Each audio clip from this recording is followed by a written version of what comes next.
Kwanza naomba niwape taarifa Halmashauri Kuu, ofisi ya diwani wa kata imefanikiwa kupata milioni 5 ambazo zimeshaingia kwenye kata. Vitongoji vyetu kuna kadaraja kanahitaji mbao tu, kuna kashimo kachoo kanahitaji simenti tu. Kwa hiyo hizi zitaenda kufanya kazi kule sehemu ambazo tutaelewa, yani tutazitatua.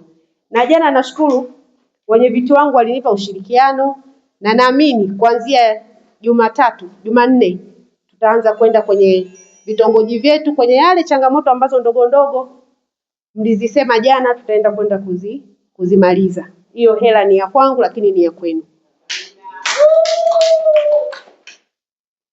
Lakini niendelee kusema, amesema mjumbe hapa kwamba kuna changamoto ya vifusi. Vifusi vile vinawekwa, wale ni wakandarasi waliopata tenda za serikali. Kumwaga vifusi ni sehemu ya utekelezaji wa mradi. Haina maana akimwaga ndo asawazishe siku hiyo hiyo. Yaani wanamwaga. Ujenzi wa barabara ni gharama sana.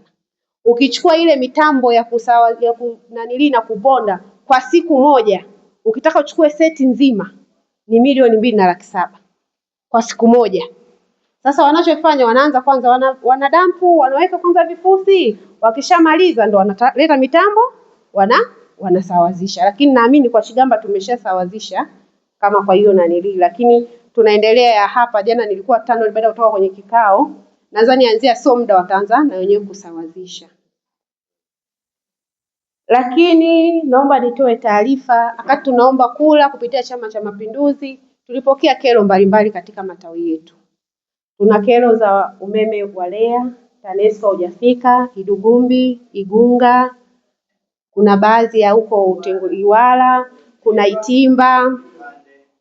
Kwa hiyo maeneo hayo yote naomba niwape taarifa. Halmashauri Kuu ilishaainisha, nimeshafikiri, na kitongoji cha Iringa pale Iringa na wameshaenda kabisa, lakini nataka ndio niombe mtendaji tu tukafanye mkutano sababu na changamoto, watu wamerudisha fedha, wamefanya nini. Jamani, mimi kwenye uongozi wangu hamna mtu atakula hela ya mtu. Jasho la mwananchi haliliwi. Tutaenda sambamba. Mimi siogopa hata kulogwa. Yaani tutaenda sambamba. Kwa hiyo vitongoji vile vyote tumeshaingiza kwenye mpango wa umeme wa jazilizi wa REA. Tumeweka huko, tumetoa TANESCO, tungeweza kuleta TANESCO. TANESCO ni gharama. Wananchi wetu walizao tunazijua. Nilipewa option mbili, TANESCO waje waweke sasa hivi au REA. TANESCO sasa tutaweza kulipa mara 5 mangapi? Nikasema hapana, tutavumilia, tushavumilia sana.